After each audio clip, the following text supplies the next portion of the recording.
కలికల్మషనాశాయ కాషాయ అంబరధారిణే శిష్య సన్మార్గవటవే ప్రేమదేవాయ తే నమః.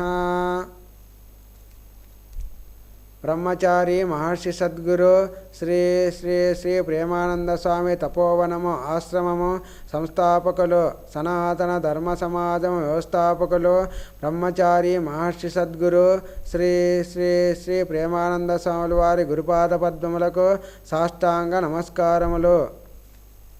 వైశాఖ పురాణము 8వ అధ్యాయము.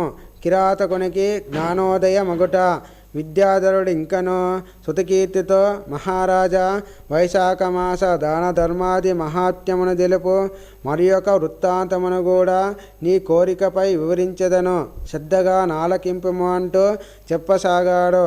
శ్రీమన్నారాయణి భక్తి భజనలు, పురాణ చరిత్రలు, కథలు ఎన్ని విన్నను తనివి తీరదు. శ్రీ మహావిష్ణువు నిర్మలమైన మనస్సుతో క్షీరసాగర శయనుడై ఉంటాడు. ఆ శ్రీ మహావిష్ణువును గురించి ఎన్ని చెప్పినను తక్కువే. అయినను నాకు తెలిసిన మరి ఒక వృత్తాంతమును వినిపించద వినుము. అది నా భాగ్యం కూడా. పురాణ కథలను చెప్పుట వల్ల నాకు కూడా మరింత పుణ్యఫలము దక్కగలదు. కావున శ్రద్ధగా వినుము. పూర్వము పంపానది తీరమందొక కుగ్రామము గలదు. అందు సకల నిష్ఠాగరిష్ఠుడు బహుశాస్త్ర కోవిదుడునగు విప్రుడొకడు ఉండేవాడు. అతని పేరు భూషణుడు. అతడు నిత్యము దగ్గరలో గల పుణ్యతీర్థములందు స్నానమాచరించి శ్రీ మహావిష్ణువును పూజించగానే తన పనులయందు దృష్టిని నిలిపేవాడు కాదు. అయితే కొన్ని జలాశ్రయములు ఎండవేడికి శూన్యమయ్యేవి. ఆ విప్రుడొకనాడు తీర్థయాత్రలకు పోవచ్చు గోదావరి నదికి వచ్చి స్నానపానాదులు ముగించుకొని జపతపములను చేసుకొని దాన తర్పణాది కార్యములు ముగించుకొని మరొక పుణ్య నదీ తీర్థస్థానములై ఎర్రటి ఎండలో బయలుదేరాడు. అది వైశాఖ మాసము. వేసవి కాలం ఒకటచే ఎండలు మిక్కుటముగానున్నాయి. ఒంటరిగా ఎండలో బయలుదేరాడు. దారిలో రాళ్ళు, ముళ్ళు, పొదలు, చెట్లు, చేమలను దాటుకుంటూ పోతున్నాడు. దారిలో అతనికి దాహం వేసి చుట్టూ చూశాడు. కనుచూపు మేర దూరంలో ఎక్కడా నీటి చుక్క ఉన్న జాడైనా లేదు. అలసి సొలసిపోయాడు. ఆయాసంతో రొప్పుతూ విశ్రాంతి తీసుకుందామని ఒక చెట్టు నీడకు చేరి విశ్రమించసాగాడు. ఇంతలో అటువైపుగా ఒక కిరాతకుడు చేత విల్లంబు ధరించి వస్తూ వటవృక్షము కింద విశ్రాంతి తీసుకుంటున్న విప్రుని చూచాడు. ఆ విప్రుడి మెడలో బంగారు భూషణములతోనూ, చేతికి సువర్ణ కడియములను, చెవులకు బంగారు కుండలాలతోనూ, కాలికి బంగారు పెండేరములతోనూ దగదగ మెరిసిపోతున్నాడు. ఆ విప్రభూషణని చూడగానే అతడు ధరించిన ఆభరణలపై ఆ కిరాతకునికి ఆశ పుట్టింది. బంగారు ఆభరణలను కాజేయాలనుకున్నాడు. వెంటనే తన విల్లంబులను ఎక్కుపెట్టి, ఓ బాపడా, నీ వద్దనున్న ఆ బంగారు ఆభరణములన్నింటినీ తీసి ఇమ్ము, లేనిచో నిన్నీ బాణముతో వధించను అని భయపెట్టాడు. అసలే బ్రాహ్మణుడు, పైగా పిరికివాడు అయిన భూషణుడు బిక్కుబిక్కుమంటూ మారు మాట్లాడకుండా తన వద్దనున్న బంగారు వస్తువులను, చెత్త చామరములను, పాదరక్షలను, తలపైనున్న మూటతో సహా ఆ కిరాతునికి పరం చేశాడు. అది మిట్ట మధ్యాహ్నం. సూర్యుడు తన గ్రీష్మ ప్రతాపాన్ని అత్యధికంగా చూపిస్తున్నాడు. ఎండవేడిమికి భూమి వేడెక్కిపోయింది. ప్రచండ భానుని ప్రతాపానికి ప్రజలు విలవిల్లాడుతున్నారు. అగ్నిగుండంగా మారిపోయిన ఆ వాతావరణంలో విప్రభూషణుడు గతిలేక అంతటి మండుటెండలోనూ భయపడుతూ తన నడక సాగించాడు. కానీ ఎండవేడిమికి నడవలేకపోతున్నాడు. కాళ్ళు కాలిపోతున్నాయి. అడుగు తీసి అడుగు వేయలేని పరిస్థితి. కండ్లమ్మట నీరు కారిపోసాగింది. సూర్యుని ఎండవేడిమికి తట్టుకోలేక పచ్చగడ్డిని, చెట్టును ఆధారం చేసుకుని నడుస్తున్నాడు. పాదాలు బొబ్బలెక్కసాగాయి, మండిపోతున్నాయి. ఆపోసపాలు పడిపోతున్నాడు. చూలుతూ తుళ్ళుతూ అడుగులేస్తున్నాడు. ఆపుకోలేని దుఃఖంతో అడుగులు వేస్తూ సాగుతున్నాడు. కిరాతకుడికిది చూచాడు. బ్రాహ్మణుడు పడుతున్న అవస్థను గమనించాడు. అతని మనస్సు కరిగింది. విప్రునిపై జాలి కలిగింది. అంతటా తనలో తాను అనుకుని పాదరక్షలను పాపము ఆ వెర్రి బాపని పాదాలు కాలుతున్నట్లున్నాయి. అతని పాదరక్షలు నాకెందుకు, వాటితో నాకేం పని అనుకుంటూ భూషణుని వద్ద నుండి దౌర్జన్యముగా తీసుకున్న అతని పాదరక్షలు అతనికే ఇచ్చి వేశాడు. పాదరక్షలు ధరించి కాలిమంటల నుండి ఉపశమనం పొందిన బ్రాహ్మణుడు అప్రయత్నంగా దీర్ఘాయుష్మాన్ భవ అంటూ కిరాతక మండుటెండలో నాకు పాదరక్షలిచ్చి పుణ్యం కట్టుకున్నావు, నా బాధ తీర్చావు, నాకు విష్ణులోక ప్రాప్తి సిద్ధించునుగాక అంటూ ఆ కిరాతకుని దీవించాడు. ఆహా, ఆ కిరాతకుని పుణ్యం ఏమనవచ్చును. వైశాఖ మాసమందు పాదరక్షలను దానం చేసినందువల్లనే అతనికి విష్ణులోక ప్రాప్తి కలుగుతోంది కదా. మరి వైశాఖ మాసములో చేయదగు దానాది కృత్యములన్నీ చేసినచో మరింత పుణ్యమబ్బునో గదా. అతడు కిరాతకుడు, నిర్దాక్షిణ్యంగా జీవులను చంపి భక్షించువాడు, అసత్యము అన్యాయముల చేతను దౌర్జన్యము చేతను జీవించేవాడు. అతని జీవితమే ఒక పాపాల పుట్ట. కిరాతకుడు అంత క్రూరుడు మరెక్కడైనా ఉంటాడా? మరింతటి పాపాత్మునికి విష్ణు సాయుధ్యం ఎట్లు అబ్బింది? అదే వైశాఖ మాస దానమహిమ. బ్రాహ్మణుని దీవెనతో కిరాతకునికి నెమ్మదిగా జ్ఞానోదయం అయ్యింది. వైశాఖ మాసమున పాదరక్షల దానముతో పాపాత్ముడు కూడా పుణ్యాత్ముడు అవుతున్నాడు. జ్ఞానోదయం పొందిన కిరాతకుడు, ఓ విప్రోత్తమ, మీకు పాదరక్షలు దానం చేసినందువల్లనే నా పాపములన్నీ హరించి ఆ శ్రీహరి సాయుధ్యము కలుగునని దీవించితిరే. అసలు ఆ శ్రీమన్నారాయణుడు ఎవరు? పుణ్యమంటే ఏమిటి? వైశాఖ మాస మహిమ ఎట్టిదో వివరించి చెప్పండి స్వామి అంటూ ప్రాధేయపడ్డాడు. ఓ కిరాతక, ఈ వైశాఖ మాసమందు నీవు నాకు పాదరక్షలు దానం చేసినందున నీ పాపములను నశించి నీవు పుణ్యాత్ముడవైతివి. దీనికి కారణం ఇప్పుడు వైశాఖ మాసం అగుటయే. ఈ వైశాఖ మాసమందు ఎవరైనను సద్బ్రాహ్మణునికి చెప్పులు, గొడుగు, విసనకర్ర, తలగడ, పరుపు, చాప, పండ్లు, చల్లని మంచినీరు, మజ్జిగ, పెరుగు ఇత్యాది దానములు నొసంగినచో వారు ఈ జగత్ సృష్టికి స్థితికారకుడగు శ్రీ మహావిష్ణువు యొక్క కృపకు పాత్రులు కాగలరు. వారెంతటి పాపాత్ములైనను ఆ శ్రీహరి కృప వల్ల వారి పాపాలు హరించుకుపోయి పుణ్యాత్ములై మరణాంతరం వైకుంఠలోక ప్రాప్తి నొందగలరు. ఎండవేడిమికి నా పాదముల ఒబ్బలెక్కుటను నా దీనస్థితిని చూచి పాదరక్షలు ఇచ్చి కాపాడితివి. ఆ శ్రీ మహావిష్ణువు నీకు మేలు చేయుగాక. ఈ పుణ్యఫలం వల్లనే నీకు జ్ఞానోదయమైంది అంటూ వారిద్దరూ సంభాషించుచుండగా ఇంతలో ఒక మద్దగజము పైనొక సింహము లంఘించి పోరు సల్పసాగింది.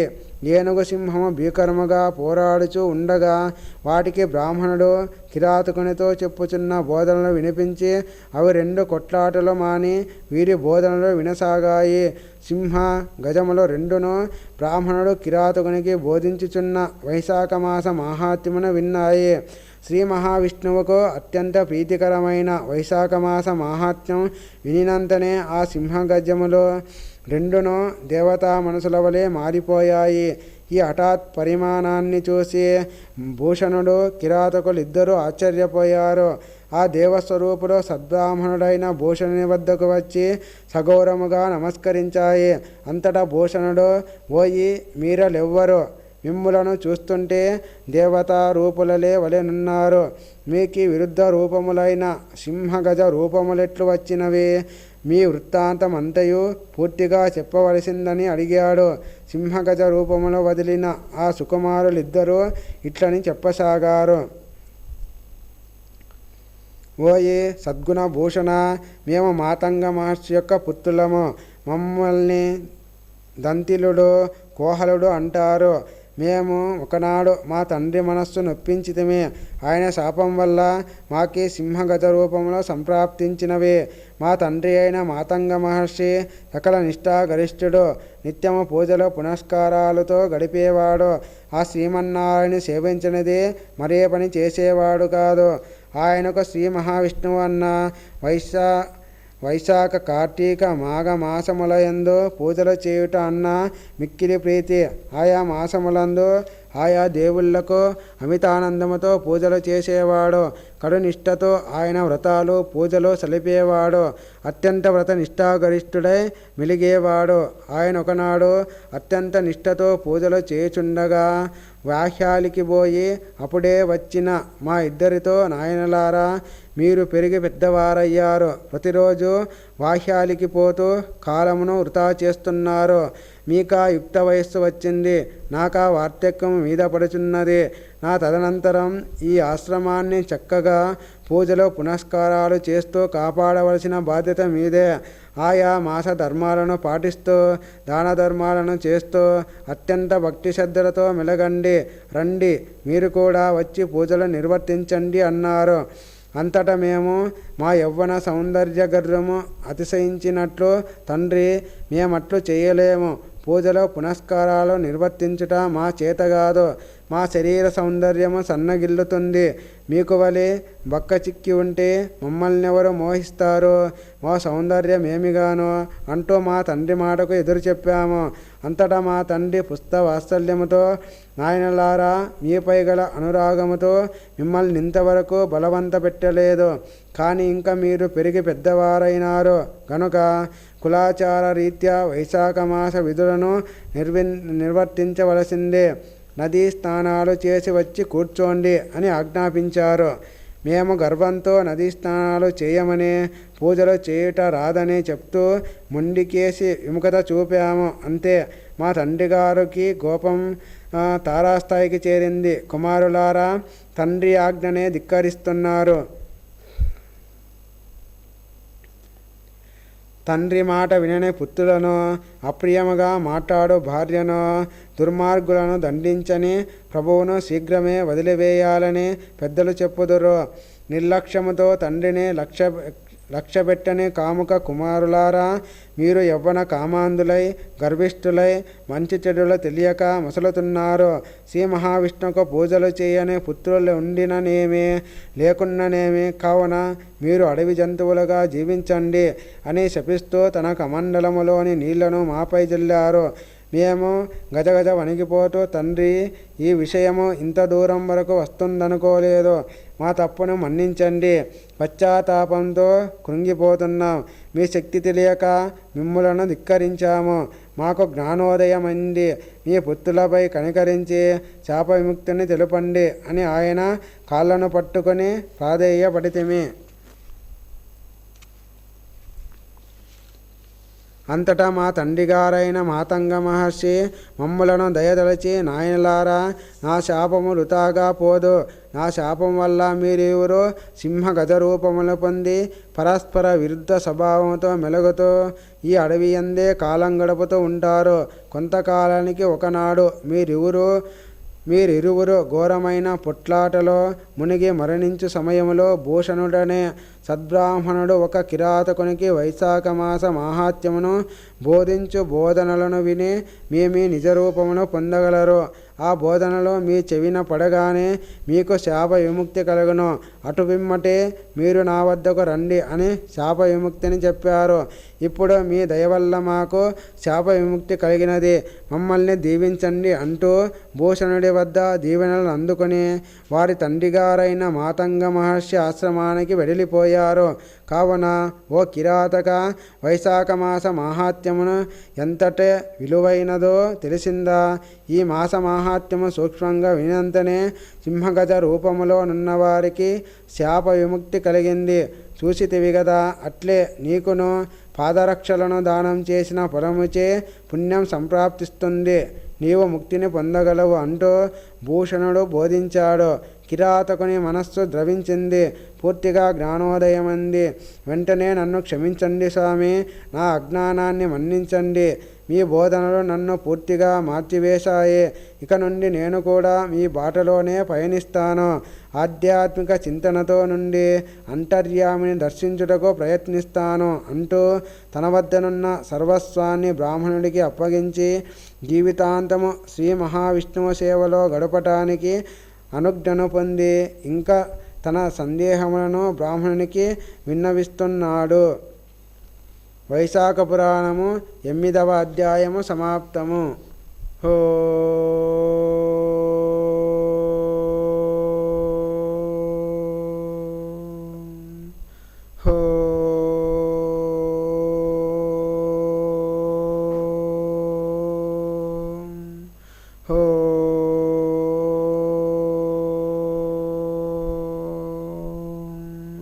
सहनावतो सहनो भुनक्तो सह वीर्यङ्करवावहै तेजस्विनावधीतमस्तु मा विद्विषावहै।